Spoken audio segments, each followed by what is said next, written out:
আসসালামু আলাইকুম প্রিয় ভিউয়ার্স, আশা করি সবাই ভালো আছেন। তো আজকের এই ভিডিওটি আপনাদের জন্য খুবই গুরুত্বপূর্ণ, তাই সম্পূর্ণ ভিডিওটি দেখবেন এবং ভিডিওতে একটি লাইক করে নেবেন।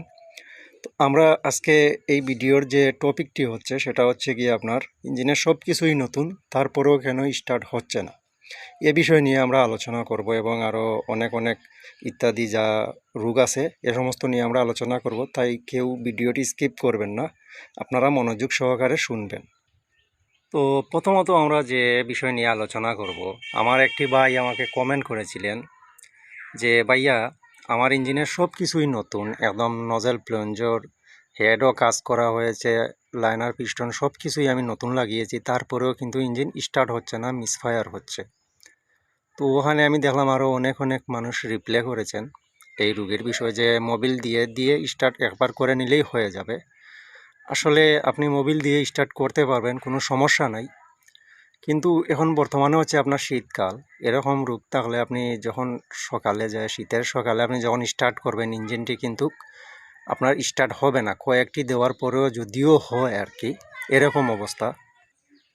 তো এরকম সমস্যা হলে আপনার কি করা উচিত এবং কি বিষয়ে আপনি দেখতে হবে।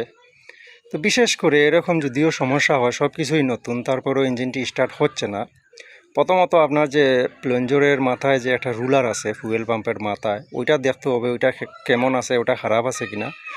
আর বিশেষ করে আপনার ক্যাম শাফটের দিকে লক্ষ্য রাখতে হবে, এই ক্যাম শাফট ভালো আছে কিনা। যদি ক্যাম শাফট ভালো থাকে তাহলে কিন্তু আপনার বুঝতে হবে হেডের কাজ ঠিকমতো হয়নি, রিং পরানো এবং সিলিন্ডার পিস্টন ইনস্টল করাতে ভুল আছে।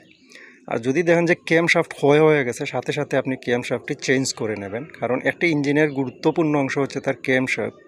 ক্যাম শাফট থেকে এরকম মিসফায়ার, আপনার ইঞ্জিন স্টার্টিং প্রবলেম, এই সব কিছু নতুন দেওয়ার পরেও স্টার্ট হয় না, এটা ক্যাম শাফট থেকে এটা বেশিরভাগ আসে।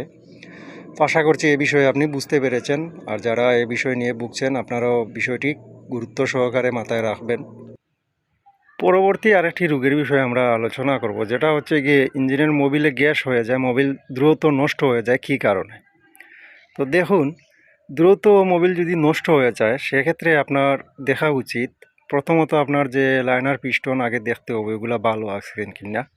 যদি দেখেন যে আপনার লাইনার পিস্টন নতুন আছে তারপরেও গ্যাস হয়ে যায়, আপনার এয়ার ক্লিনার, ওই যে এয়ার ক্লিনার আছে ওইটা কিন্তু আপনি ভালো করে চেক আপ করতে হবে ওইটা কেমন আছে, কারণ একটা ইঞ্জিনের গুরুত্বপূর্ণ হচ্ছে আপনার এয়ার ক্লিনার, রিং পিস্টন ভালো রাখার।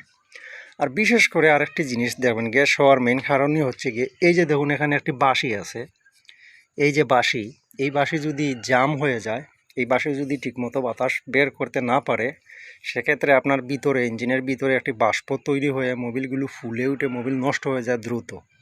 তো বিশেষ করে আপনি ওই বাঁশির দিকে লক্ষ্য রাখবেন, আর এয়ার ক্লিনারটি ভালো করে পরিষ্কার করে রাখবেন। আর রিং দেখবেন, যদি রিং নতুন থাকে আর কি, সেক্ষেত্রে এরকম সমস্যা আসলে আপনারা ওইগুলাই দেখতে হবে। তারপর হচ্ছে আরেকটি বিষয়, যে অল্প দিনের ভিতরে আপনার নজেল প্লেঞ্জন নষ্ট হয়ে যায়, অল্প দিনেই নষ্ট হয়ে যায়, সেটা কী কারণে। তো প্রথমত হচ্ছে কি, আপনি যে ইঞ্জিনের যে তেলের ট্যাঙ্কি আছে ওইটা ভালো করে পরিষ্কার করবেন। এরপরে বিশেষ করে মনোযোগ সহকারে আপনি এই যে দেখুন এই ফিল্টারটি খুলে নেবেন, খুলে ওইটার ভিতরে যে আপনার ফিল্টার আছে ওইটা চেঞ্জ করতে হবে, নতুন ফিল্টার লাগিয়ে নেবেন, 5 টাকা কি 10 টাকা হবে।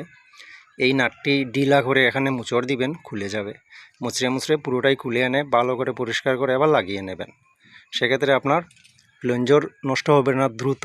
আর বিশেষ করে আরেকটি কারণে নষ্ট হয়, যদি আপনার রুলার খারাপ থাকে, আপনার রুলার যে বডি আছে ওইটা যদি খারাপ থাকে সেক্ষেত্রে আপনার প্লঞ্জর নষ্ট হবে। ওইটা যদি আপনার নাড়াচাড়া হয়ে আপ ডাউন করে সেক্ষেত্রে আপনার প্লঞ্জরের ভিতরে শুয়ে একটা মানে নাড়াচাড়া খায়, ঠিক তখনই আপনার প্লঞ্জরের ভিতরটি বড় হয়ে যায়।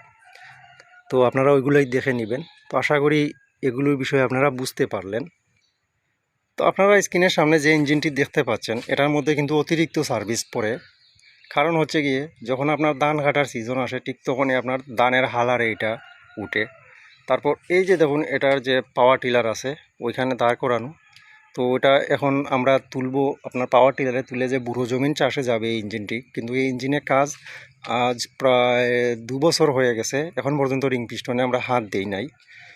যিনি মালিক ওনার শুধু টুকিটাকি যে উপরে যে সার্ভিসিং কিছু ওই যে আপনার তেলের ট্যাঙ্কি লিক হয়ে যায় বা এই সেই এরকম সমস্যা আসতেছে, কিন্তু ইঞ্জিনটি ভালোই সার্ভিস দিচ্ছে। এটা হচ্ছে সাইফিং 12 HP।